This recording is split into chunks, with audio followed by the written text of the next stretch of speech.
Hi friends, welcome to magic dazzle. இன்றைக்கி என்ன video பார்க்க போகிறோன்னா, இந்த சாரீக்கு டசல் போடுறத பார்க்க போகிறோம். சாரீ கலர் வந்துட்டு onion pink colour, பல்லுவும் பார்டருமே பாச்சி green.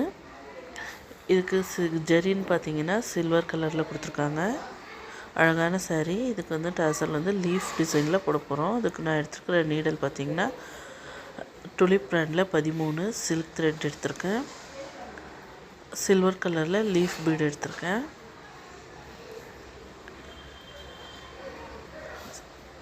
Silk த்ரெட்டை வந்து நான் 6 ஸ்டாண்ட்ஸாக வந்து சுற்றி வச்சுருக்கேன். இது எப்படி சுற்றணுன்றதை ஏற்கனவே வீடியோ போட்டிருக்கேன்.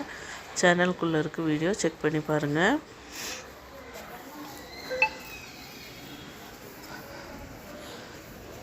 இப்போ பிக்கப் பண்ணி வச்சுருக்கிற சாரியில் நான் வந்து நல்ல பக்கமாக நம்ம பக்கம் வச்சுக்கணும். கெட்ட சைடு வந்து ஆப்போசிட் சைடில் இருக்கணும்.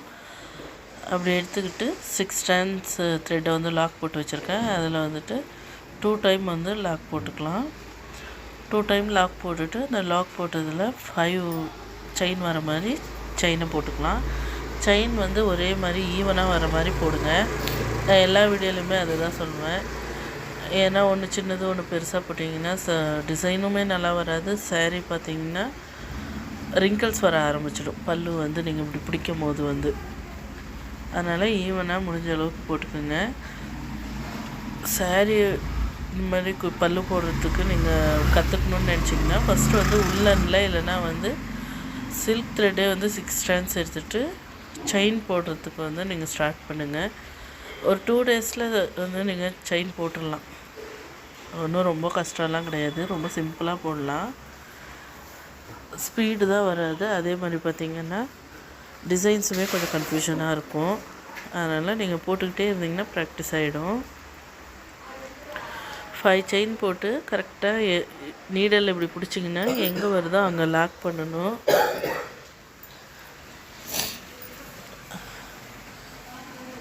லாக் பண்ணிங்கன்னா இந்த மாதிரி கிடைக்கும். இந்த டிசைன் ஃபுல்லாக இதே மாதிரி தான். இப்போ முடிச்சுட்டு பார்க்கலாம். இப்போ முடிஞ்சிருச்சு. திருப்பியுமே நான் லாக் பண்ணியிருக்கிற இடத்துலையே லாக் பண்ணிக்கிறேன். 5 டைம்ஸ் வந்து செயின் போட்டுக்கிறேன்.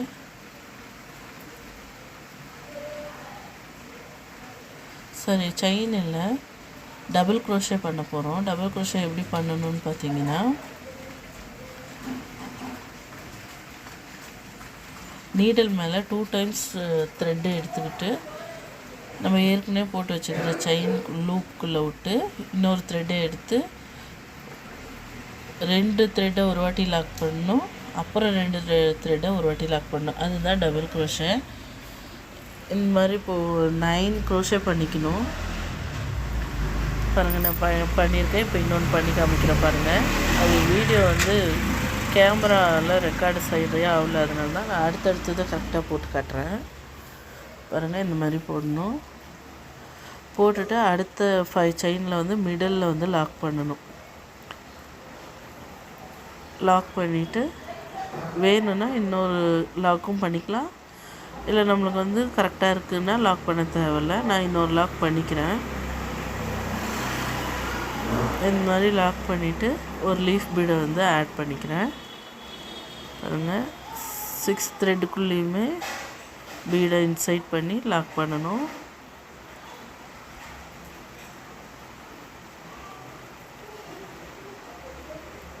இப்போ பீட்லேயுமே லாக் பண்ணிக்கலாம்.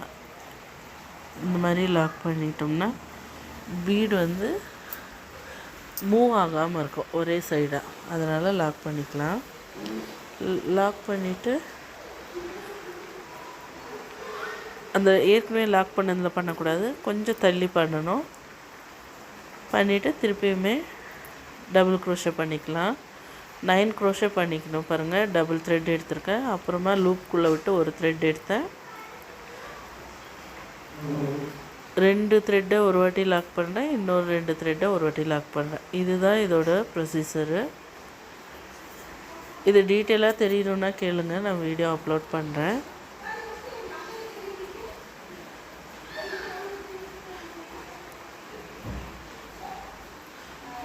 ஒரு ஸ்ட்ராண்ட்ஸ் நூலை கூட விடாமல் டைட்டாக வந்து போடணும். த்ரெட் வந்து லூஸ் வர ஆரம்பிச்சதுன்னா இந்த மாதிரி தான் நீடலில் மாட்டி மாட்டி இதாகும் பாருங்கள். இப்போது நான் 9 க்ரோஷே பண்ணிட்டேன். லாக் பண்ணிக்க போகிறேன். க்ரோஷேவும் பார்த்திங்கன்னா ஒரே ஈவனாக எடுங்க. ரொம்ப வந்து பெருசு பெருசாக எடுத்திங்கன்னாமே டிசைன் வந்து அழகாக இருக்காது. முடிஞ்ச அளவுக்கு குட்டி குட்டியாக எடுக்க பாருங்கள். இந்த கஸ்டமர் வந்து எனக்கு கொஞ்சம் லீஃப் வந்து பெருசாக தெரியணும்னு சொன்னதுனால கொஞ்சம் பெருசாக எடுத்திருக்கேன். இல்லைனா வந்து இது 1/2 இன்ச்சில் தான் இருக்கும். இதுவே இப்போ வந்து பெருசாக இருக்குது. 1/2 இன்ச்சுக்கு கம்மியாக தான் இருக்கும் வந்து டிசைனு என்னோடய ஃபைலில் இருக்கிறதெல்லாம். எங்கள் கிளாஸில் சொல்லி கொடுக்குறதுமே அந்த மாதிரி தான் சொல்லி கொடுப்பேன். கஸ்டமர் எப்படி கேட்குறாங்களோ அப்படி வந்து நான் மாற்றிடுவேன். சேம் மெத்தட் தான் பாருங்கள். 6 ஸ்ட்ராண்ட்ஸ் த்ரெட்டில் பீடை லாக் பண்ணி லாக் பண்ணுறேன் த்ரெட்டில்.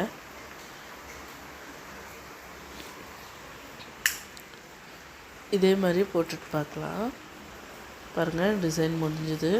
ரொம்ப க்யூட்டாக அழகாக வந்திருக்கு. இப்போ வந்து நிறைய பேர்த்துக்கு டவுட் இருக்கும், இந்த லாஸ்ட் அந்த லாஸ்ட்டில் வந்து எக்ஸஸாக த்ரெட் இருக்குது என்ன பண்ணுறது அப்படின்னு.